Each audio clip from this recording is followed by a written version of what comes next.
আমি যেই কথাটা বুঝাইতে চাই, আমার আল্লাহ পাক কোরআন শরীফের মধ্যে ইমানদারদেরকে ডাক দিয়ে সুন্দর সুন্দর নসিহতগুলো করে দিলেন। এই ইমানদার আল্লাহর গোলাম, আমার আল্লাহ পাক এই আয়াতের মধ্যে 4টা গুণের মধ্যে প্রথম নাম্বার গুণের কথা বলেন, ইয়া আইয়ুহাল্লাযীনা আমানুসবিরু। আল্লাহ পাক বলেন, হে ঈমানদারগণ, তোমরা সবের হও, ধৈর্যশীলকারী হও, ধৈর্য ধারণ করা শিখো।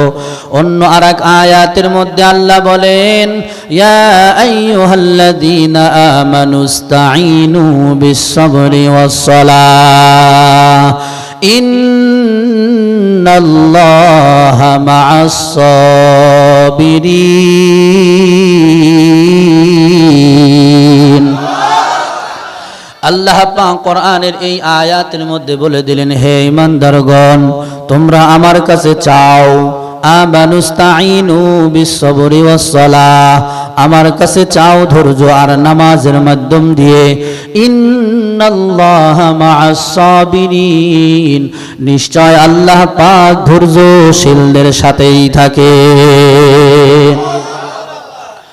ঈমানদার আল্লাহর গোলাম, 4টা গুণের মধ্যে প্রথম নাম্বার গুণ হলো ধৈর্য ধারণকারী হওয়া লাগবে।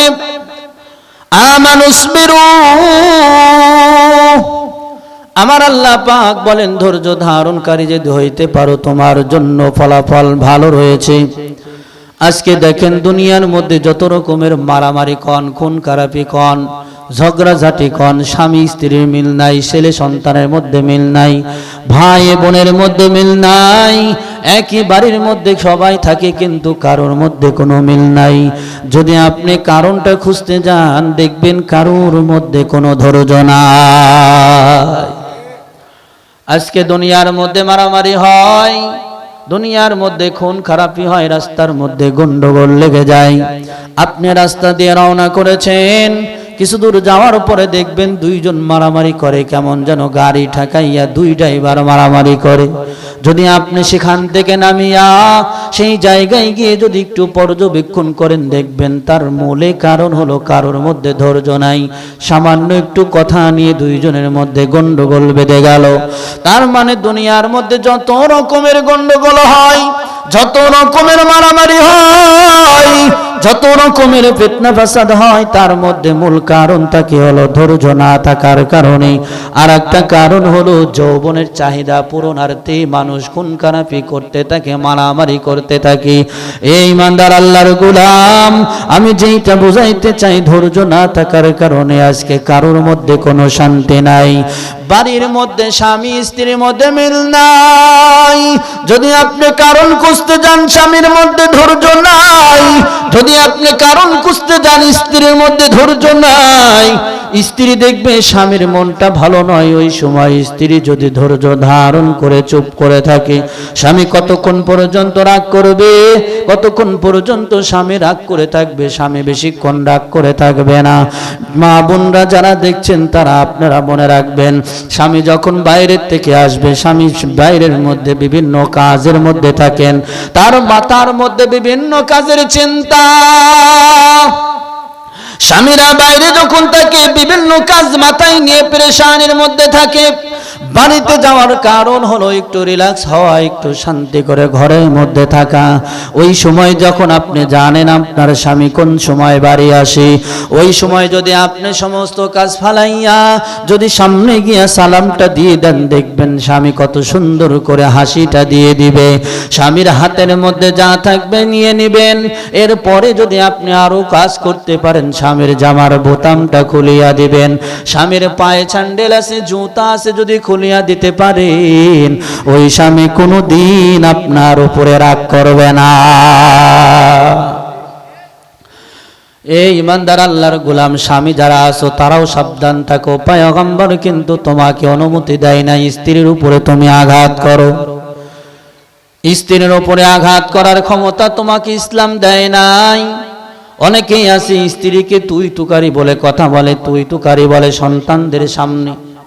ছোট ছোট মাসুম বাচ্চারা, তাদের প্রথম মাদ্রাসার নাম কি বলেন তো দেখি, জোরে বলেন। আমার কথা বুঝতেছেন আপনারা?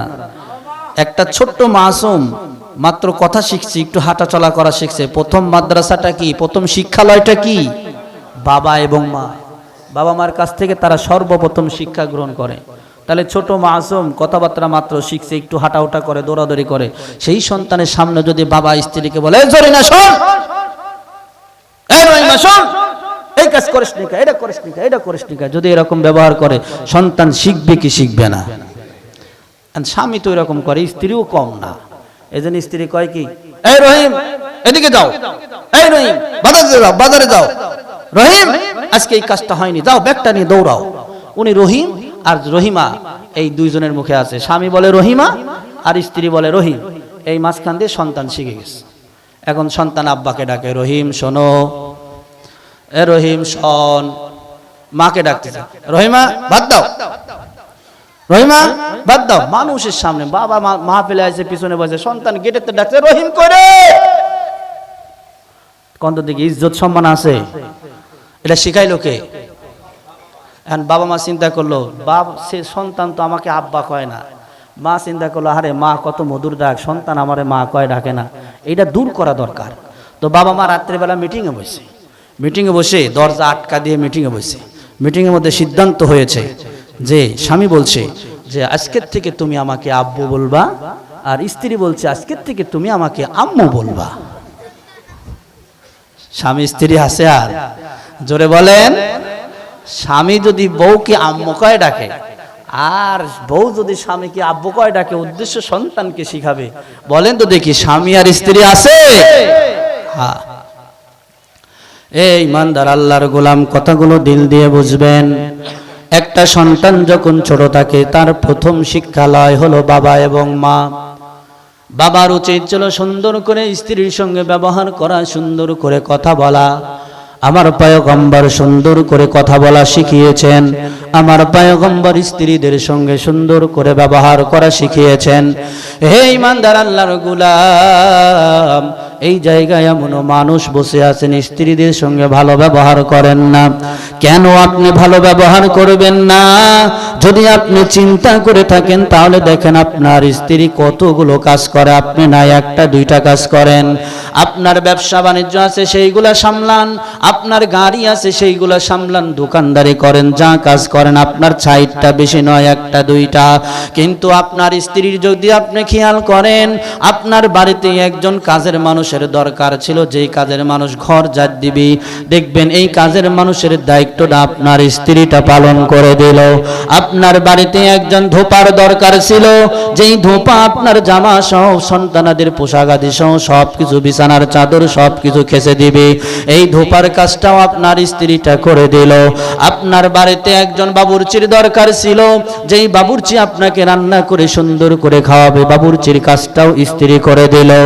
এরপরে আপনার বাড়িতে একজন মেতরের দরকার ছিল, যেই মেতর আপনার বাথরুম সহ পেশাবখানা সহ সব পরিষ্কার করবে, যেই বাথরুমে যেই মেতর কলের গুড়া সহ সবকিছু ডেনবেন সবকিছু পরিষ্কার করবে, একজন মেতরের কাজ কিন্তু আপনার স্ত্রীটা করে দিল। এই ইমানদার আল্লাহর গোলাম, স্ত্রীরা কত কাজ করে, আপনি বাইরে থেকে এসে তার সঙ্গে খারাপ ব্যবহার করবেন, আমার পয়গম্বর শিখায় নাই। আমার পয়গম্বর যখন বাইরে থেকে বাড়ি আসছেন, দেখছেন স্ত্রীরা এখনো রান্না শেষ হয় নাই, আমার পয়গম্বর রান্নার কাজে সহযোগিতা করে দিচ্ছেন। এমন কি খাওয়ার সময় দুইজন কত সুন্দর করে খাবার খায়। আমার পয়গম্বর বলেন, আমি আর স্ত্রী যখন একসঙ্গে আয়েশার সঙ্গে যখন খাবার খাই, হযরত আয়েশা রাদিয়াল্লাহু তাআলা আনহা সাহাবায়ে কিরামদেরকে সুন্দর করে বর্ণনা করে বলে দেন, আমার স্বামী হলো শ্রেষ্ঠ স্বামী, আমার পয়গম্বর হলো শ্রেষ্ঠ পয়গম্বর। আমার পয়গম্বর আমি যখন গিলাসটাকে নিয়ে যখন মুখের মধ্যে লাগাই, যেই জায়গায় আমার ঠোঁট পড়েছে, আমি যখন গিলাসটা রেখে দিতাম, পয়গম্বর গিলাসটা হাতে নিয়া গিলাসটা ঘুরাইয়া যেই জায়গায় আমার ঠোঁট পড়েছে, ওই জায়গায় পয়গম্বর ঠোঁট দিয়ে পানি পান করতো। বলেন তো দেখি, এমন কাজ করলে রহমত নাজিল করবেন কে?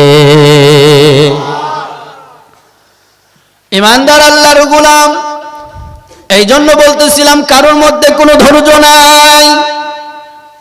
আজকে যদি স্বামী রাগারাগি করে, স্ত্রী যদি রাগারাগি করে, স্বামী বাড়ি আসলো, স্ত্রীর মুডটা ভালো নয়, স্ত্রী একটু রাগ করে আছে, স্ত্রী এখন কথা বলবে। আপনি জানেন স্ত্রী যখন কথা শুরু করে দিল, আপনি সবের হন, ধৈর্য ধারণকারী হন, সামান্য সময় ধৈর্য ধারণ করেন, দেখবেন মেয়েদের মন আল্লাহ পাক নরম করে বানাইছেন। দেখবেন কিছুক্ষণ পরে একেবারে পানি হয়ে গেছে, সব ভুলে গেছে। স্ত্রী যদি ভুলে না যাইতো তাহলে একটা সন্তানও তার ঔরস থেকে আপনি পাইতেন না, একটা সন্তানও পাইতেন না। এই ইমানদার আল্লাহর গোলাম, এই কারণে বলতেছি আমি সর্বপ্রথম আল্লাহ পাক ধৈর্য ধারণ করার কথা বলেছেন।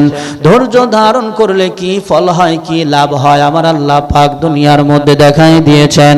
পৃথিবীর মধ্যে যত পয়গম্বর আমার আল্লাহ পাক পাঠিয়েছেন, হযরতে আদম আলাইহিস সালাম